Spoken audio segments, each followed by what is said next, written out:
vamos haciendo una vida cada vez más aséptica. Pareciera como si lo que nos hemos lavado con esos geles desinfectantes no hubieran sido las manos, sino que nos hubiéramos lavado la mente, el corazón y las entrañas para que no nos afectara lo que sucede a nuestro alrededor. Y lo curioso es que la vida sigue siendo preciosa. El cosmos sigue teniendo orden. El sol sigue despuntando en las mañanas. Los pájaros siguen cantando bellamente. Las flores nos siguen gritando todos los días el nombre del Creador. La gente nos sigue llamando y necesitando de nosotros, pero uno puede vivir sin ver, y ese es un drama. Uno viene a retiros para conmoverse, para pedirle al Señor que le vuelva a uno a estremecer el corazón. ¿Se han dado cuenta de las muchas veces que aparece en la Sagrada Escritura la idea de que hay que cambiar de corazón? Te arrancaré del pecho el corazón de piedra y te pondré un corazón de carne y sangre. Casi que pareciera que lo que Dios nos suplica que le dejemos hacer es que podamos volver a sentir. Conmoverse. ¿Y conmoverse para qué? Porque no se trata de conmoverse por conmoverse, sino conmoverse, ser una experiencia de conmoción interior para vivir la esencia de la vida cristiana. La esencia de la fe. Una esencia de la fe que vamos a contemplar justamente en el Evangelio Dominical de mañana de una manera muy bonita. ¿Y cuál es la esencia de la fe? La conversión.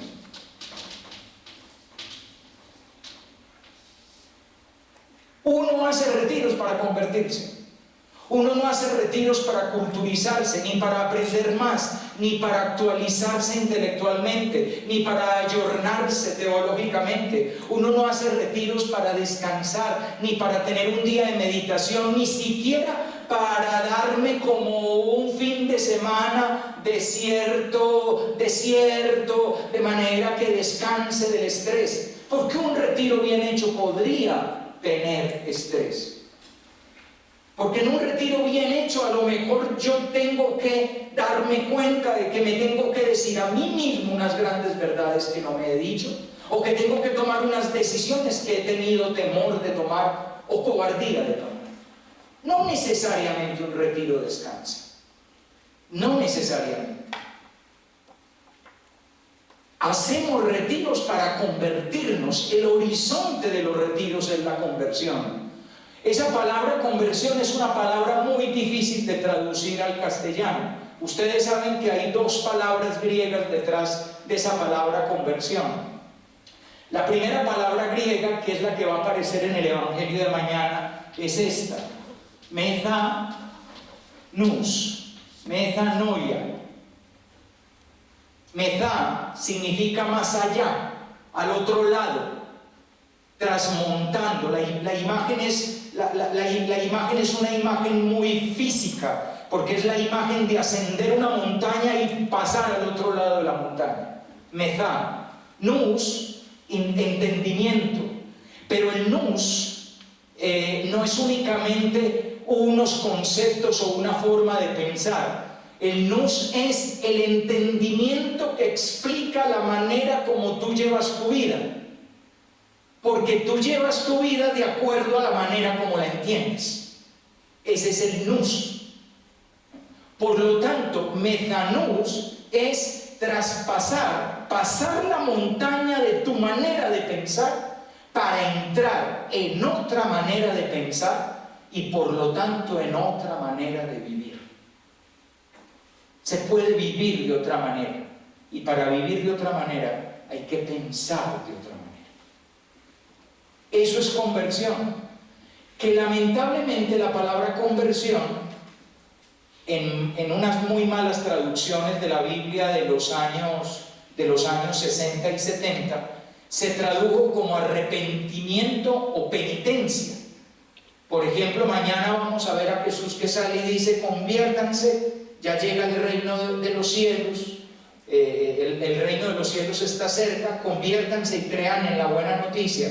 Y eso se tradujo en muchas Biblias de los 60s y 70s como arrepiéntanse o hagan penitencia, con un trasfondo moral muy grande. Y el trasfondo moral se entiende de esta manera, que conversión es pasar de malo a bueno, de pecador a no pecador.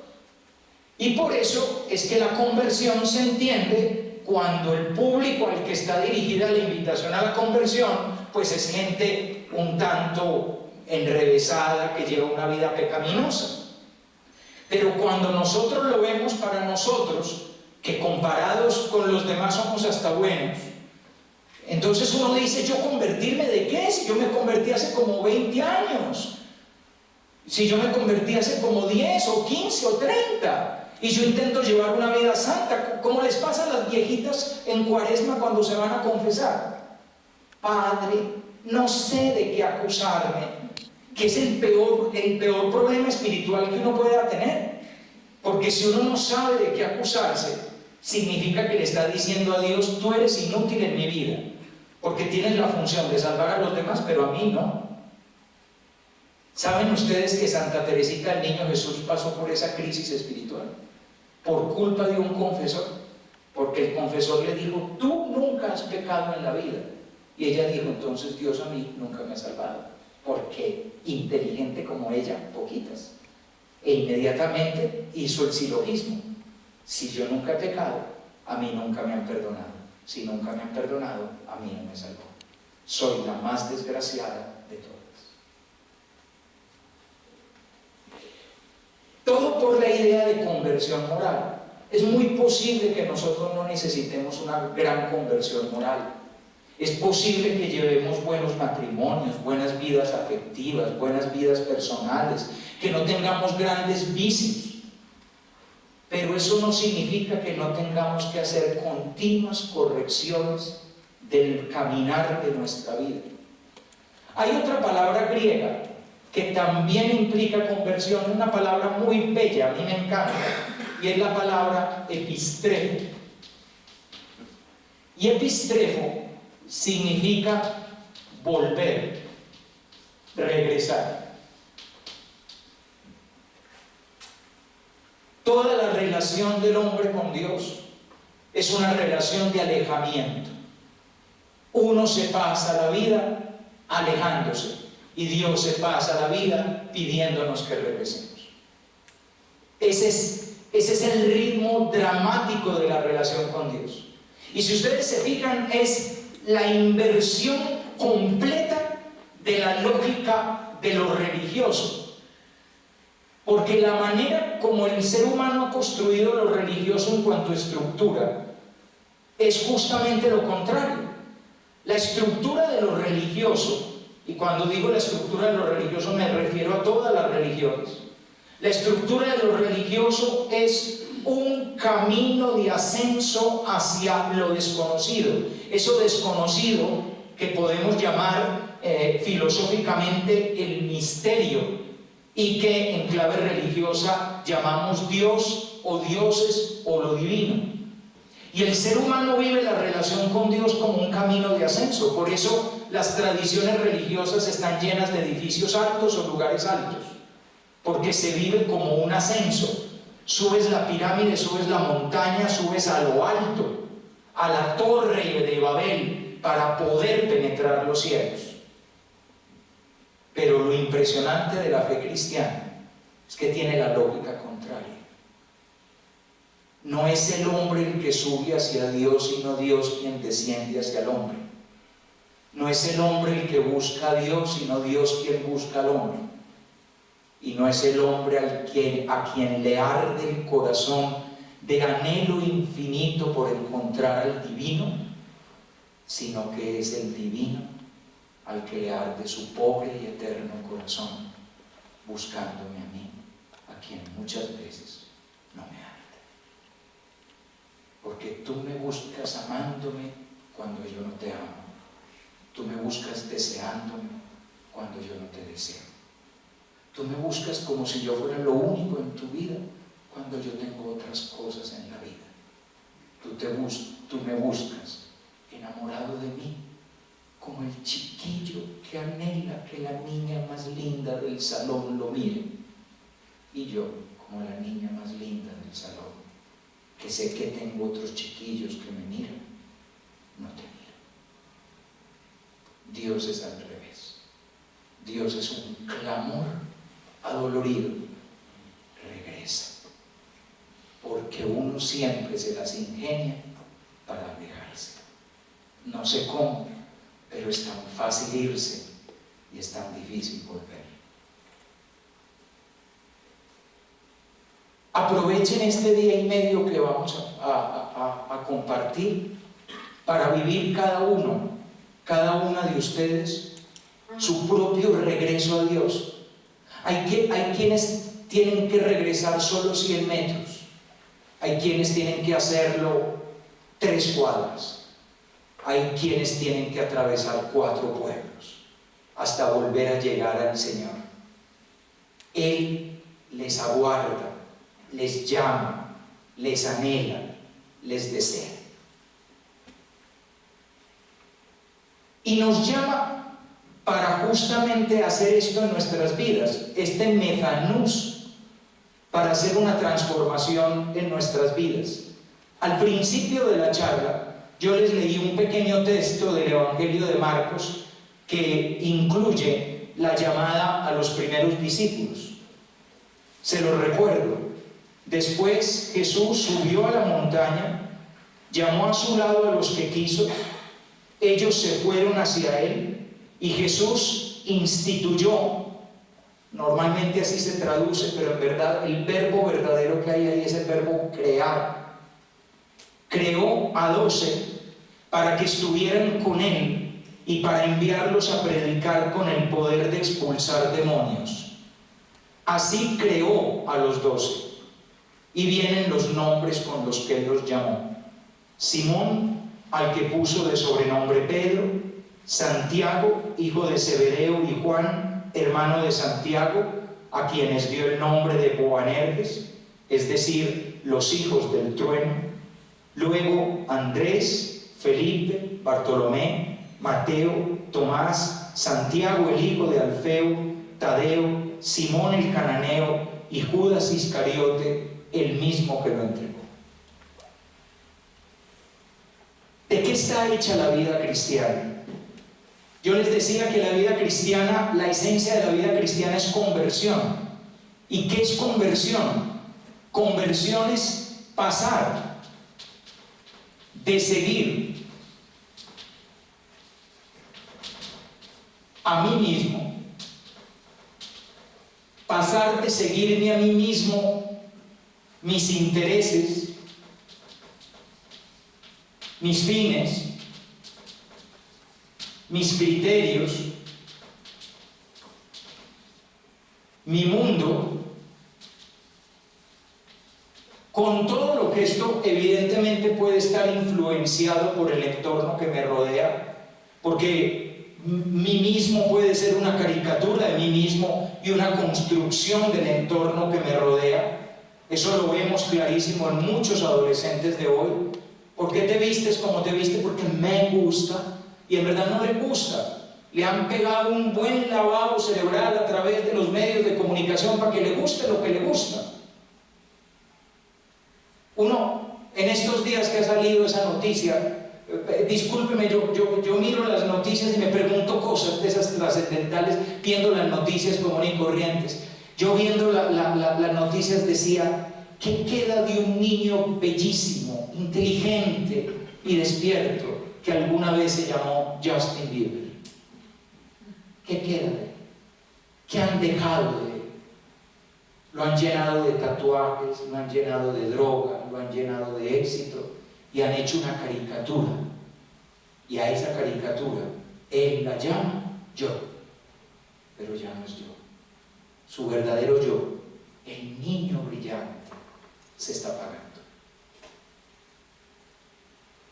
Pero ese es el mí mismo, con unos intereses que pueden ser los míos o los que me dice mi mundo que tienen que ser mis intereses, consiga dinero, consiga éxito, consiga fama, porque esos son los intereses del mundo y yo termino haciendo los míos, mis fines, mis criterios, mi manera de ver las cosas, en fin, mi mundo. Y pasar de seguirme a mí a pasar a seguir a Jesucristo.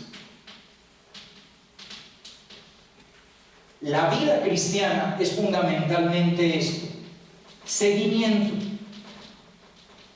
Esta es la clave de la vida cristiana. La clave de la vida cristiana no es una manera de pensar, no son unos conceptos, no son unas ideas. El Papa Francisco lo ha dicho de una manera muy impactante en su exhortación apostólica: hacemos demasiado énfasis en identificar la esencia de la fe con la postura de la Iglesia ante ciertas realidades, como por ejemplo el aborto, el matrimonio gay o cosas por el estilo. Eso no es la esencia de la fe. La esencia de la fe es el seguimiento de Cristo. Esto también tiene que ver con la fe. Esto es una realidad íntimamente relacionada. Pero cuidado, que lo segundo no quede como lo primero. Pareciera que la fe cristiana es simplemente un discurso moral. La fe cristiana no es un discurso moral. La fe cristiana es una experiencia de salvación.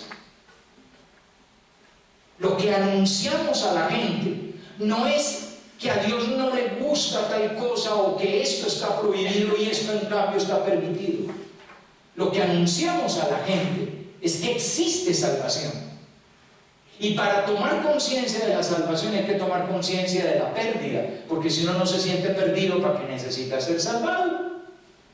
La clave de vivir la salvación es descubrir la pérdida.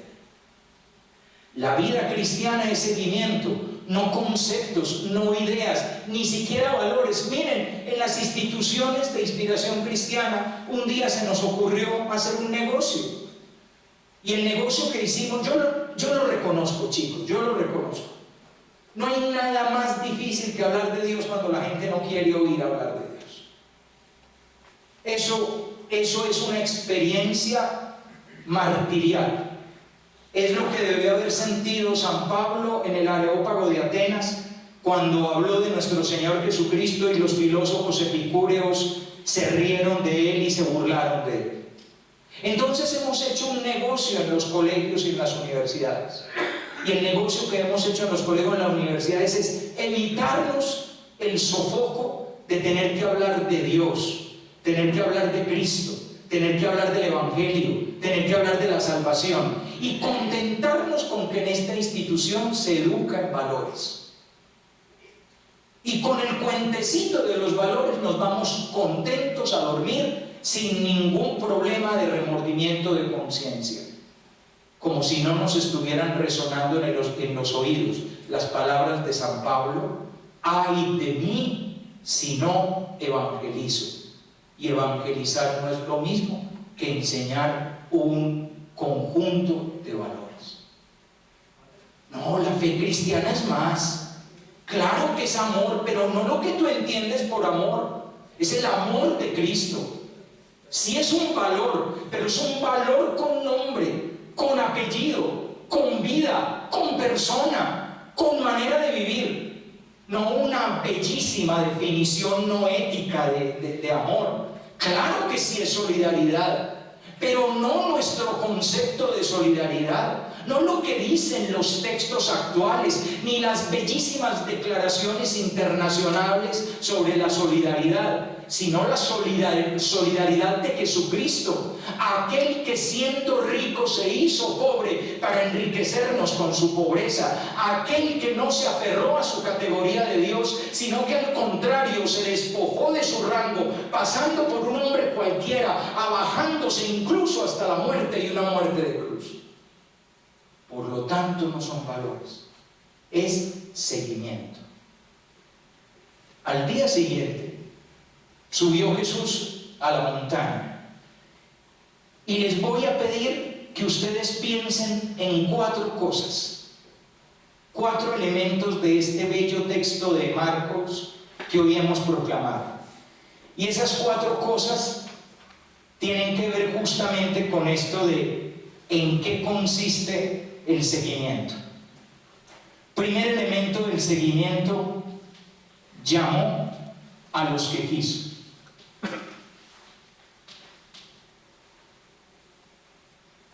Francisco se inventó un verbo que él lo llama primerear.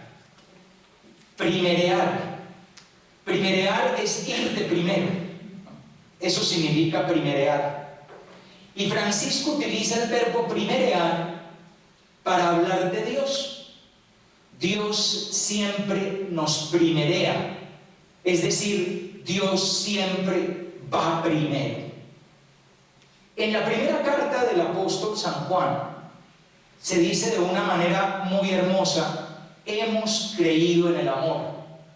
Pero lamentablemente cuando hacemos la cita de ese texto solemos parar ahí la frase: hemos creído en el amor, cuando la frase completa es esta: hemos creído en el amor que Dios nos tiene. No hemos creído en el amor como quienes creen en el amor, como quienes creen en una virtud humana, como quienes creen en un valor, como quienes creen en un anhelo infinito. Nosotros creemos en un amor que hemos recibido y que lo recibimos porque, como dice la misma primera carta del apóstol San Juan, Él nos amó primero. No fui yo quien lo busqué, fue Él quien me buscó. Llamó a los que quiso. Y ese quiso es bellísimamente ambiguo en castellano. Y yo les invito a que disfruten de la ambigüedad del quiso en castellano, porque ese quiso en castellano significa 2 cosas. Llamó a los que quiso, es decir, a los que quiso llamar. Discúlpenme esta expresión, que es una expresión un poco fuerte, pero es: llamó a los que les dio la gana, a los que le dio la gana llamar. Eso significa llamó a los que quiso. Porque uno muchas veces le pregunta al Señor: ¿por qué yo? Y la respuesta del Señor es: porque sí, porque quise. Él no llamó. Dios no tiene los criterios que nosotros tenemos para escoger. Ay, si Dios hiciera búsqueda de talento como hacemos hoy en día en las empresas. No, por Dios. Si uno hace búsqueda de talento, nunca hubiera llegado Pedro, tan cobardón él, al grupo de los apóstoles. Porque un tipo que después va a decir: no, yo no lo conozco, yo no tengo idea, yo nunca comí con él. Uno poner de apóstol al que le pusieron las capas para apedrear a Esteban. No, ese ya llevaba la hoja de vida sucia. Nunca hubiéramos puesto a Pablo. Dios no hace selección de personal. Yo muchas veces le he preguntado al Señor: ¿por qué yo? Por ejemplo, en estos últimos años, a mí que se me perdió en Veracruz. Pero de verdad, Señor, ten misericordia conmigo. Yo estaba tranquilo en Colombia, me conocía Colombia, había sido provincial, sabía llevar colegios, me encanta darle clase a los niños, me fascina darle retiros, me puedo pasar una mañana entera oyéndole historias a los muchachos. ¿Y qué se me perdió en una universidad? En México, en Veracruz, me gusta el frío y hace calor. No hay ni dinero, porque al menos hubiera llegado a una cosa que yo me pudiera sentar tranquilo y que funcione, pero no, continuamente tenemos con qué pagar la nómina. Ay, me van a salir ya, yo ya digo que ya estoy operado el hígado. Y la respuesta de Dios, que es lo más linda del mundo, es siempre: porque sí. Porque sí. Dios no mira talentos como lo miramos nosotros. Dios nos elige a nosotros porque cree en nosotros. Por eso te eligió para padre o esposo o madre. Por eso te eligió para sacerdote o consagrado. Por eso te eligió para ser profesional, por eso te eligió, para que tus ojos hoy todavía vean y tus oídos escuchen.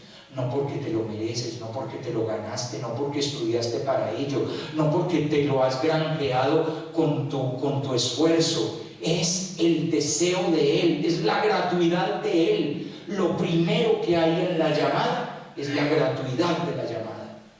A nosotros los seres humanos nos cuesta mucho entender eso, porque nosotros llamamos con un interés. Nunca llamamos sin que haya interés. Es como cuando uno va a presentar una hoja de vida a una empresa y cuando el jefe de personal le dice, muy bien, muy interesante, ya lo estaremos llamando, uno sabe que no lo van a llamar. Porque desde la manera misma como se lo dijeron, porque solo lo llamarían en caso de que uno sea interesante para los intereses de esa empresa. En cambio, Dios llama cuando no somos interesantes. Es lo bonito de Dios.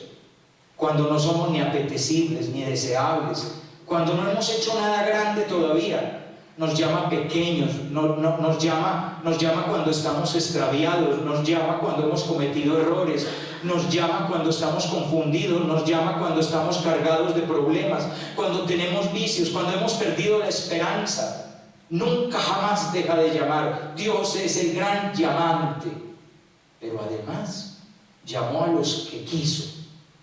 Y ese quiso también significa otra cosa.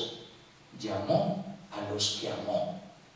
Que termina explicando por qué te llamó. Porque te amo. La vida cristiana es, por lo tanto, descubrirse llamado por la gratuidad de Dios y por el amor de Dios. Sentirse llamado, ¿para qué? Para crear el grupo de los 12.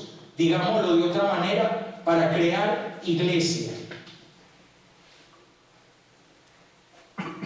Hoy vivimos una hora impresionante del mundo, chicos. Y digo vivimos una hora impresionante del mundo porque el gran paradigma de esta sociedad en la que hoy vivimos es el individualismo.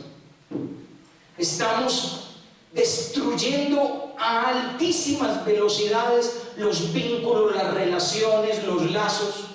Fíjense que pareciera que la sociedad tiene algo hacia una institución tan necesaria, tan importante en el balance psicológico de los niños como es la familia. Como si este mundo fuera a estar mejor si la familia está destrozada. Pero no pasa únicamente con las familias. Qué difícil generar cohesión, unanimidad, identidad.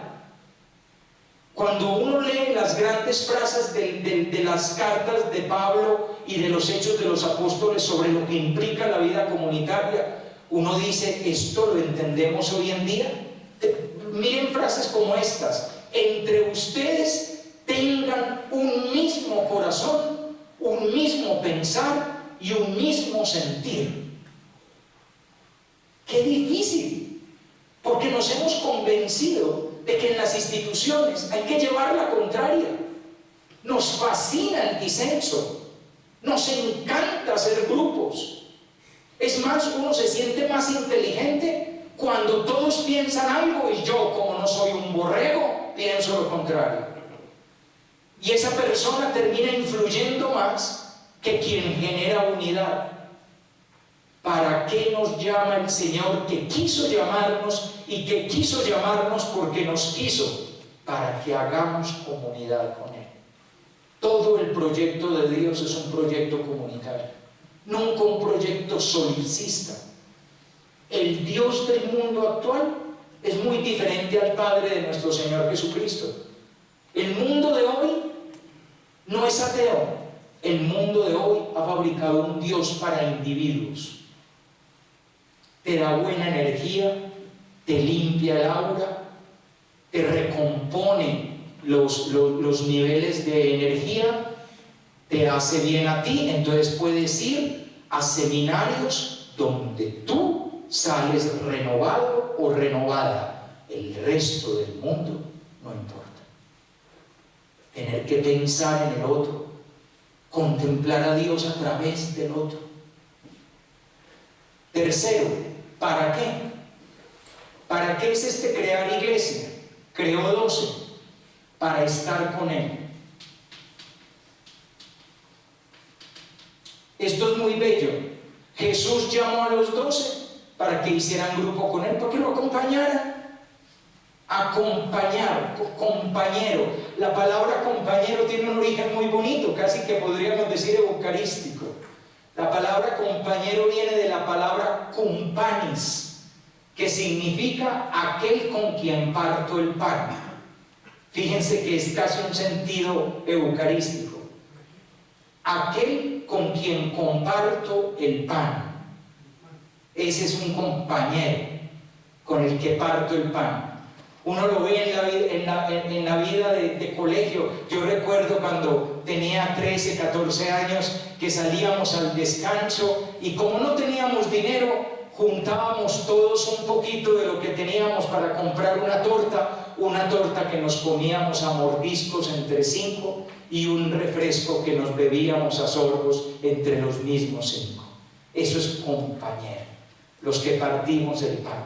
Y Jesús quiere partir el pan y eso significa tener intimidad con Jesús. Uno se convierte preguntándose lo siguiente: el Señor te llamó porque quiso y te llamó porque te quiso, para que hicieras comunidad y para que hicieras comunidad donde el primer elemento de la comunidad es tener intimidad con Él. La vida cristiana es una vida esponsal por excelencia. Traduzco: la vida cristiana es una vida en la que Él es el novio, el esposo, el amado, y la razón de mi vida es estar con Él, mi novio, mi esposo, mi amado. ¿Saben qué es una de las cosas por donde nos rompemos la mayoría de las veces los que intentamos seguir al Señor? Lo compartíamos algo con Luis hoy en el desayuno. Lo primero que deja un sacerdote cuando está mal, lo primero que deja es la oración. Lo segundo que deja es la comunidad. Llega tarde, ya no se le ve a la hora de comer, ya no va al rezo con los demás. Lo tercero que deja, le cuesta un poco más dejarlo, pero lo tercero que deja y las va espaciando cada vez más es la Eucaristía.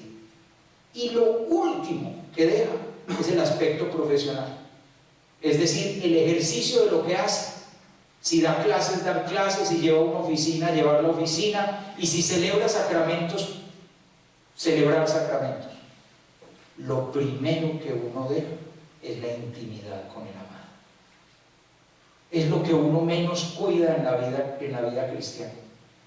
¿Cuánto tiempo dedicas a lo largo del día para estar con Él? Dejarte mirar y mirarlo, abrazarle y dejarte abrazar. Para colmo, se nos ocurrió que la fe cristiana parece ser que es pura praxis. Entonces nos hemos enloquecido con todo lo que tenemos que hacer. Tenemos que hablar, tenemos que trabajar, tenemos que escribir, tenemos que dar clases, tenemos que realizar labores sociales, tenemos un montón de actividades, y se nos olvidó que si tenemos actividades, esas actividades tienen una fuente, y la fuente es una de dos: o tu fuerza de voluntad, que tiene batería baja y ya dentro de poco va a ser pip, pip, pip, te queda una rayita nomás, o la fuerza de Dios, que supone una batería eterna, pero hay que volver constantemente donde Él. La vida cristiana, la conversión, ese regresar que yo les decía, es regresar a la intimidad con Él, regresar al primer amor, regresar al enamoramiento. Es lo que a uno más se le enfría, es por lo que más habría que pedir por los demás. Es el cáncer de la vida espiritual. Los antiguos le daban a eso un nombre impresionante, terrible. El nombre impresionante de ese cáncer es asedia. ¿Qué es la asedia? Es la desgana espiritual. Cuando se pierde la ilusión espiritual,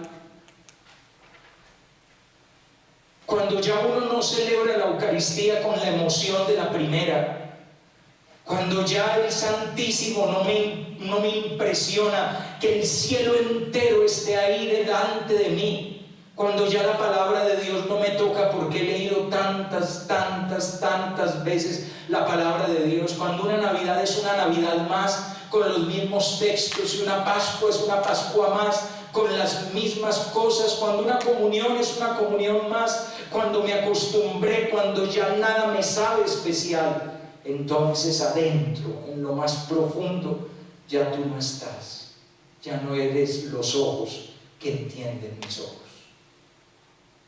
Y cuarto, para enviarnos con poder de expulsar demonios.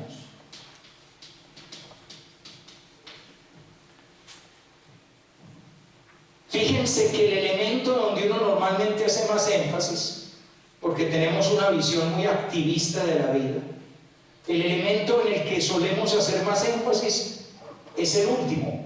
No por último, no importante, pero se construye con todo lo que hay de ahí para arriba. Es la experiencia del llamado gratuito y el amor divino, es la experiencia de la vida comunitaria y es la experiencia del ser compañero, partidor del pan con Cristo, en la intimidad con Cristo, lo que me da la fuerza para ser cada día su enviado. Y todos hemos sido enviados. Unos a una empresa, otros a la sociedad, otros a una universidad, otros a un instituto, otros a una familia, otros a un hombre a quien desposeo, a una mujer con la que me casé, otros a unos hijos o a unas hijas, otros a unos vecinos, pero todos nosotros, sin excepción, hemos sido enviados, y hemos sido enviados con poder de expulsar demonios. La palabra demonios es una manera de hacer referencia con el poder de luchar contra el mal. ¿Y cuál es el problema? El verdadero problema que tiene la gente, es el mal. De ahí procede el dolor de la gente, de ahí procede el dolor de la sociedad, de ahí procede el dolor del mundo. Le podemos dar un montón de nombres a esa realidad, pero todo al final se reduce en que cada ser humano lleva una pregunta tremenda interior. ¿Hay alguien que pueda quitarme lo que me está matando? Y sí hay alguien. Y ese alguien es el que anunciamos nosotros. Así pues que hemos llegado en esta mañana de sábado para tener un día largo de retiro. Un día largo de retiro para volver a lo mejor de nosotros mismos, para preguntarnos por lo mejor de nosotros mismos y para volver al llamado aquel inicial, como cuando todo comenzó. Con San Patricio termino diciendo: Jesucristo conmigo, Jesucristo delante de mí, Jesucristo detrás de mí, Jesucristo dentro de mí, Jesucristo debajo de mí, Jesucristo encima de mí, Jesucristo a mi derecha, Jesucristo a mi izquierda, Jesucristo donde yo descanso, Jesucristo donde yo me siento, Jesucristo donde yo me levanto, Jesucristo en el corazón de todo hombre que piensa en mí, Jesucristo en la boca de todos los que hablan de mí, Jesucristo en todos los ojos que me miran, Jesucristo en todos los oídos que me escuchan. Jesucristo es la salvación. Tu salvación, Señor Jesucristo, esté siempre con nosotros. Amén.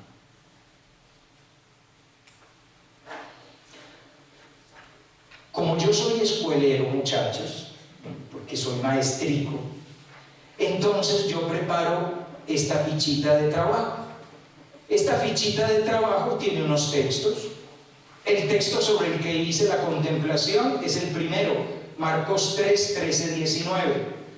Pero si ustedes quieren pueden leer Juan 11, 1, 16, donde aparecen los apóstoles diciendo que se van a ir con Jesús, aunque eso suponga morir. Es un texto muy desconocido. Es conocido el resto del relato, que es la resurrección de Lázaro. Romanos 6, 3, 11, donde se nos recuerda que el bautismo es participar de la vida de Cristo. Y Lucas 18, 1, 8, en la que el Señor Jesús pregunta si cuando Él vuelva todavía tendremos la fe para estar en oración como la pobre viuda que iba todos los días a exigir justicia. Les hago 5 preguntas. No es para contestarlas hoy todas. Yo por eso les dije que les dejaba trabajo para el año. ¿Cuál es tu situación personal al comenzar estos días de retiro espiritual? Toma conciencia en tu mente y en tu corazón de la diversa gama de emociones interiores que puede haber en ti. Alegrías, expectativas, molestias, tristezas, preocupaciones, cansancios, angustias, ansiedad, sufrimiento, interés, desinterés, anhelos, desgano. ¿Cuáles son tus temores y esperanzas al comenzar este día de retiro? ¿Qué es lo que desearías encontrar? Muchas veces cuando uno comienza un retiro no tiene temores y esperanzas. Por ejemplo, temor, otro retiro, me voy a hacer unos propósitos y una vez más no los voy a cumplir. Ese es un temor muy normal en las personas buenas. Tercero, cuando hoy te miras a ti mismo, ¿en qué consiste tu vocación? ¿Qué es para ti ser lo que eres en cuanto cristiano? Cuarto, haz memoria de tu vocación. Las primeras inquietudes, las situaciones y circunstancias en las cuales te sentiste llamado por Cristo. Lo que entendías por tu vocación cuando todo empezó, la forma como fuiste cambiando esa forma de ver tu vida y la forma como la nombras y la experimentas hoy. Y quinto, ¿qué quieres vivir en este retiro? ¿A qué te comprometes contigo mismo, con el Señor? ¿Qué fruto quieres sacar de este retiro? Después te doy unas sugerencias para hacer oración. Jesús ha subido a la montaña, ha llamado a los que ha querido y entre ellos te ha llamado a ti. ¿Qué le respondes? Expresa delante del Señor tus sentimientos en cuanto llamado y convocado por Cristo. Háblale de hasta dónde querrías ir con Él, de cuánto lo amas para poder irte con Él e incluso de cuánto temes no poder hacerlo. Termina ofreciendo estos días por tu propia conversión y santificación y por la conversión y santificación de las personas que guardas dentro de tu corazón. Por ejemplo, una muy buena motivación para hacer retiro hoy son nuestros hijos, hijas, nietos, nietas, sobre todo los que uno sabe que nunca van a hacer oración. Entonces, por él, al ateíto de la familia, pónganlo ahí en oración. Les puse las dos oraciones, la de San Patricio, que es tan bella, y una muy linda de Robert Kennedy, que me parece muy bonita porque no es un personaje religioso, sino un personaje político. Dios mío, yo me abandono en tus manos. Modela y remodela este barro como arcilla en manos del alfarero. Dale una forma y después, si quieres, deshazla. Pide, ordena. ¿Qué quieres que haga? ¿Qué quieres que no haga? Ensalzado o humillado, perseguido, incomprendido, calumniado, alegre o triste, útil para algo o inútil para todo. Solo te diré, ejemplo de tu madre, hágase en mí según tu palabra. Dame el amor por excelencia, el amor de la cruz, pero no de las cruces heroicas que podrían aumentar mi vanidad, sino de las cruces vulgares que sin embargo llevo con repugnancia, aquellas que se encuentran todos los días en la contradicción, en el olvido, en el fracaso, en los juicios falsos, en la frialdad, los desaires y desprecios de los otros, en el malestar y defectos del cuerpo, en la oscuridad de la mente y en el silencio y aridez del corazón. Solo entonces tú sabrás que te amo, aunque no lo sepa yo, eso me basta.